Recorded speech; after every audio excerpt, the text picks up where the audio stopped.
नमस्कार दोस्तों, हरिओम स्टडी में आपका स्वागत है। इस वीडियो में प्रमेय 6.4 का हल करेंगे। देखिए इसमें क्या कहता है, यदि दो त्रिभुजों में एक त्रिभुज की भुजाएं दूसरे त्रिभुज की भुजाओं के समानुपाती अर्थात एक ही अनुपात में हो तो इनके संगत कोण बराबर होते हैं और इसलिए दोनों त्रिभुज समरूप होते हैं। देखिए मान लेते हैं ए बी सी और डी ई एफ ये दो त्रिभुज दिया हुआ है। देखिए इसमें क्या कहते हैं, यदि दो त्रिभुजों में एक त्रिभुज की भुजाएं दूसरे त्रिभुज की भुजाएं के समानुपाती हो। देखिए इसमें दिया क्या है, इसको लिख लेना सबसे पहले। देखिए दिया है ए बी बट्टा डी बराबर बी सी बट्टा ई एफ बराबर ए सी बट्टा डी एफ। ठीक है, यानी तीनों संगत भुजाएं समान अनुपात में, ये दिया हुआ है। तो कहता है इनके संगत कोण बराबर होते हैं। ठीक है, यानी कौन ए कौन डी के संगत यानी इसके बराबर, कौन बी कौन ई के बराबर, कौन सी कौन एफ के बराबर, ये सिद्ध करना है। देखिए हम लोग पहले क्या सीखे थे कि दो बहुभुज में यदि संगत कोण और भुजाएं संगत भुजाएं समानुपाती हो तो दोनों त्रिभुज समरूप होता है। तो देखिए संगत भुजाएं तो समानुपाती ये प्रश्न में दिया हुआ है। ठीक है, सिर्फ संगत कोण अगर बराबर सिद्ध कर देंगे तो ये दोनों त्रिभुज समरूप हो जाएगा। ठीक है, यानी समरूप सिद्ध हो जाएगा। तो देखिए सिद्ध करना इस प्रकार लिखना है, कौन ए कौन डी के बराबर, कौन बी कौन ई के बराबर और कौन सी कौन एफ के बराबर। ठीक है, अर्थात जब देखिए तीनों संगत भुजाएं समानुपाती दिया हुआ और ये तीनों संगत कोण बराबर सिद्ध हो जाएगा, इसका मतलब दोनों त्रिभुज समरूप हो जाएगा, अर्थात त्रिभुज ए बी सी समरूप डी एफ। ठीक है, इसका मतलब दोनों त्रिभुज समरूप होगा। ठीक है, तो देखिए इसमें कुछ रचना करेंगे। देखिए एक बिंदु यहाँ ले लेते हैं P और एक बिंदु यहाँ ले लेते हैं Q और इसको मिला देते हैं। ठीक है, देखिए DP AB के बराबर ले लिए मान लेते हैं। ठीक है, और AC DQ के बराबर ले लिए और PQ मिला लिए। तो देखिए रचना में इस प्रकार लिखना है। देखिए बिंदु P और Q इस प्रकार लिया। ठीक है, AB बराबर DP इस प्रकार ले लिए कि AB DP के बराबर तथा AC बराबर DQ हो और साथ ही PQ को मिलाया। ठीक है, ये रचना कर लिए। अब देखिए इसका प्रमाण दिखाते हैं। देखिए प्रमाण प्रमाण अथवा उपपत्ति लिख सकते हैं। देखिए इसमें दिया क्या है, देखिए दिया हुआ है ए बी बट्टा डी बराबर ए सी बट्टा डी एफ, ये दिया है।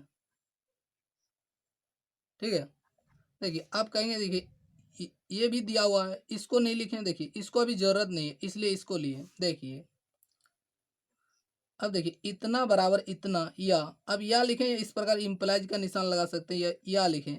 देखिए ए बी के जगह लिख देंगे। देखिए यहाँ रचना में क्या किए, ए बी बराबर डी पी लिए यानी ए बी डी पी के बराबर लिए। तो यहाँ ए बी के जगह लिख देंगे डी पी बट्टा डी और ए सी किसके बराबर लिए, ए सी डी क्यू के बराबर। तो ए सी के जगह लिख देंगे डी क्यू बट्टा डी एफ। आप चाहे तो यहाँ लिख सकते हैं, चूंकि ए बी बराबर डी पी तथा देखिए ए सी बराबर डी क्यू, कहाँ से, रचना से। ठीक है, यानी ये रचना से लिए। तो देखिए इस त्रिभुज में देखिए डी ई एफ में डी पी बट्टा डी और डी क्यू बट्टा डी एफ ये दोनों भुजाएं समान अनुपात में विभाजित हो रहा है। इसका मतलब देखिए अर्थार्थ लिखें इस प्रकार इम्प्लाइज चिन्ह लगा दें। इसका मतलब पी क्यू और ई एफ समांतर होगा। ठीक है, यानी पी क्यू समांतर ई एफ होगा। ये क्यों समांतर होगा, देखिए प्रमेय 6.2 से यहाँ कारण दे सकते हैं। प्रमेय 6.2 से या थेल्स प्रमेय के विलोम से आप कहेंगे उसमें ऐसे सिद्ध किए थे कि डी पी बट्टा पी और डी क्यू बट्टा क्यू एफ। देखिए वैसे भी सिद्ध किए थे और इसको भी सिद्ध करके दिखाया था। अगर आप शुरू से मेरा वीडियो देखते आ रहे हैं तो इस चीज़ को समझने आपको कोई दिक्कत नहीं होगा। अगर उदाहरण देखें हैं तो इस चीज़ को समझ आसानी से समझ जाएंगे। ठीक है, तो इस तरह भी होगा तो रेखाएं, इसका भी कारण देंगे प्रमेय 6.2। ठीक है, यानी थेल्स प्रमेय के विलोम से। ठीक है, अब देखिए जब ये दो रेखा समांतर हो गया तो ये कोण और ये कोण बराबर होगा, क्योंकि ये संगत कोण हो जाएगा। ठीक है, ये संगत कोण है तो बराबर होगा, क्योंकि ये दोनों रेखा समांतर है, और ये कोण बराबर होगा। तो यहाँ से देखिए लिखेंगे, इसलिए कोण P बराबर कोण E, कोण P और E बराबर होगा। ठीक है, और देखिए कोण Q बराबर कोण F, कोण Q कोण F के बराबर होगा। ठीक है, इसका भी कारण याद दे देंगे, संगत कोण। ठीक है, देखिए ये दोनों रेखाएं समांतर है तो संगत कोण बराबर होगा, संगत कोण। देखिए और यहाँ क्या बराबर है, देखिए ये दोनों त्रिभुज में देखते हैं, ये कोण इसके बराबर, ये इसके बराबर। और देखिए अगर कोई भी दो त्रिभुज में दो कोण अगर बराबर है तो तीसरा ऑटोमेटिक बराबर हो जाता है। या तो यहाँ भी देखिए उभयनिष्ठ है, ये दोनों त्रिभुज में आ रहा है। ठीक है, तो इसको इस प्रकार लिख देंगे, कोण पी डी क्यू, देखिए पी डी क्यू ये कौन, और इसको लिख देंगे ई डी एफ, यानी इसी कोण के बारे में बात हो रहा है डी, यानी ये दोनों त्रिभुज में उभयनिष्ठ है तो ये कोण भी बराबर होगा। यह भी कारण दे सकते हैं, उभयनिष्ठ। ठीक है, कोई भी दो त्रिभुज लेंगे और दोनों में इस प्रकार दो कोण बराबर, तीसरा तो बराबर होगा ही। ठीक है, त्रिभुज का योग, त्रिभुज का कोण योग गुण से। और ऐसे भी यहाँ देखते हैं उभयनिष्ठ है, तो ये तीनों देखिए तीनों संगत कोण बराबर हो रहा है। ठीक है, तो कहेंगे देखिए त्रिभुज DPQ, देखिए DPQ समरूप होगा त्रिभुज DEF के, त्रिभुज DEF के किस नियम से होगा, तो इसका भी कारण देंगे AAA। ठीक है, ये प्रमेय हम लोग 6.3 में सिद्ध किए कि त्रिभुज के तीनों संगत कोण बराबर है तो त्रिभुज समरूप होता है। इसको बोल देंगे AA समरूपता कसौटी। ठीक है, इसका कारण दे दिए, ये दोनों त्रिभुज जब समरूप हो गया।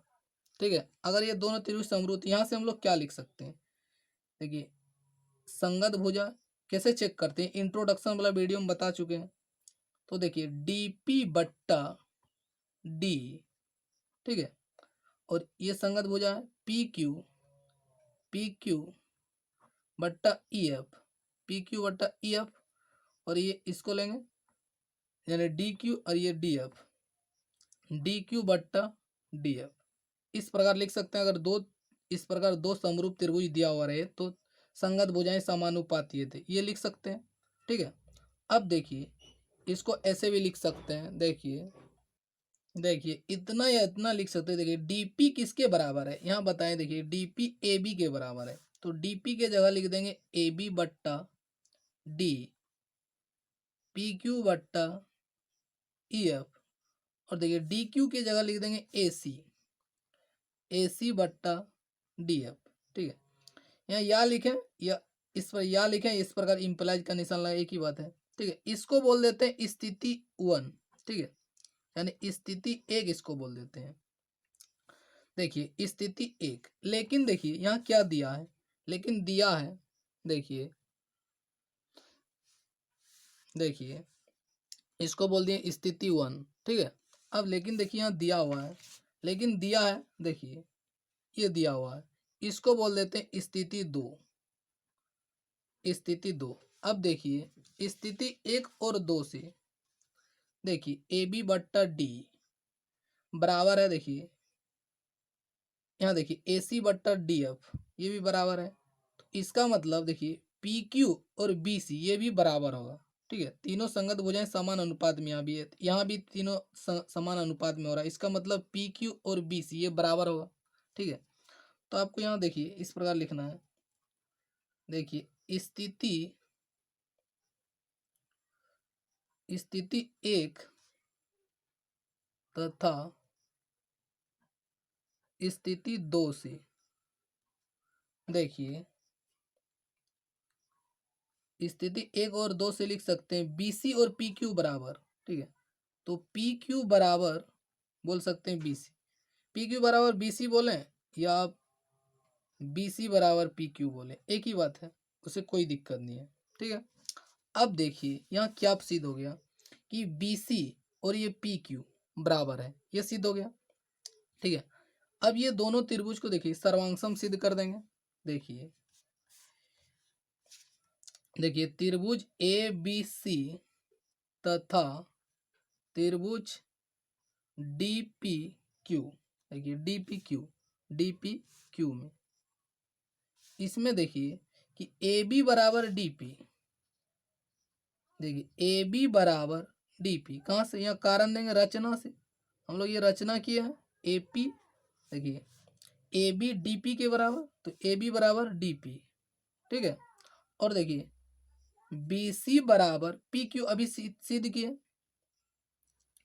बी सी बराबर पी क्यू, यहाँ कारण लिखें ऊपर ऊपर सिद्ध हुआ है। ठीक है, ये ऊपर सिद्ध हो गया है, यहाँ कारण दे सकते हैं बी सी और पी क्यू बराबर। और देखिए ए सी बराबर डी क्यू, ये भी बराबर कहाँ से, इसका भी कारण देंगे रचना से। ठीक है, तो देखिए दोनों त्रिभुज के तीनों संगत भुजा बराबर है, इसका मतलब ये दोनों त्रिभुज सर्वांगसम है। तो यहाँ से लिखेंगे त्रिभुज ए बी सी सर्वांगसम होगा त्रिभुज डी पी क्यू के, किस नियम से, तो एस एस एस भुजा भुजा भुजा नियम से ये दोनों त्रिभुज सर्वांगसम हो गया।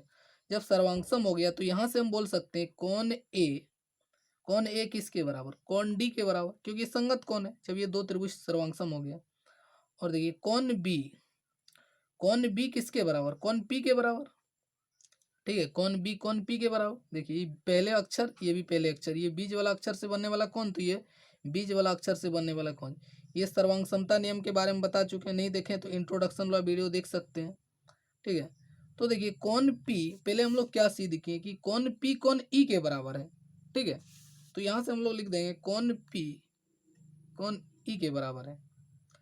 तो यहाँ से देखिए कौन बी और कौन ई भी बराबर हो गया। और देखिए कौन सी बराबर क्या सिद्ध हो रहा है, कौन क्यू, और क्यू किसके बराबर है, देखिए क्यू एफ के बराबर है। तो यहाँ लिख देंगे क्यू बराबर एफ। तो यहाँ से देखिए कौन ए डी के बराबर, कौन बी कौन ई के बराबर, कौन सी कौन एफ के बराबर। ठीक है, तीनों संगत कौन बराबर हो गया। तो हम लोग पहले जान चुके कोई भी दो त्रिभुज में अगर तीनों संगत भुजाएं समान अनुपात में और तीनों संगत कोण बराबर है तो दोनों त्रिभुज समरूप होगा।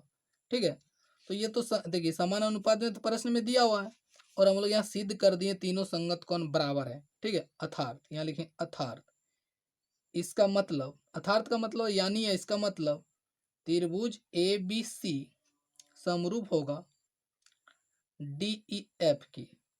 ठीक है, ये समरूप सिद्ध हो गया क्योंकि देखिए तीनों संगत कोण बराबर हो गया। अब यहाँ कारण दे सकते हैं किस नियम से हुआ, ए एंगल एंगल एंगल समरूपता कसौटी से ये दोनों त्रिभुज समरूप सिद्ध हो गया। यही सिद्ध करना था। अगर आपको कोई भी कन्फ्यूजन रह जाता है तो आप कमेंट करें, उसका रिप्लाई देंगे। ठीक है, अगर आपको ये वीडियो अच्छा लगा तो प्लीज़ वीडियो को लाइक कर दें, हमारे चैनल को सब्सक्राइब नहीं किए तो सब्सक्राइब कर लें।